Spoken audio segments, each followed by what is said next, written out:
અમદાવાદના સંમેલનમાં સંતોનો હુંકાર અખિલ ભારતીય સંત સમિતિના મહામંત્રી દંડી સ્વામી જીતેન્દ્રાનંદ મહારાજે કહ્યું, મથુરા મંદિર માટે પણ લડીશું અને જીતીશું.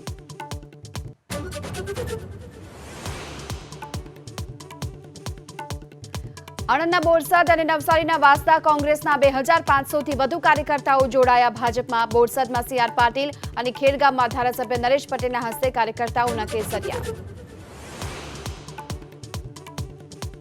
લોકસભા ચૂંટણીને લઈ કોંગ્રેસની મોટી તૈયારી. રાજ્યના તમામ તાલુકામાં કોંગ્રેસ કરશે સંમેલન. પદયાત્રા યોજી સ્થાનિક પ્રશાસનને કોંગ્રેસ કરશે રજૂઆત.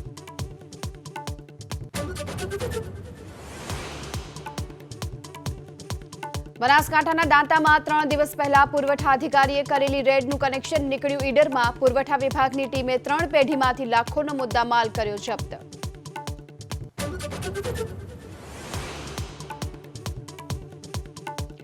અસમના પ્રવાસના બીજા દિવસે પીએમ નરેન્દ્ર મોદીનો ગુવાહાટીમાં ભવ્ય રોડ શો. મોટી સંખ્યામાં હાજર લોકોનું ઝીલ્યું અભિવાદન. 11,000 કરોડના વિકાસ કાર્યોની આપી ભેટ.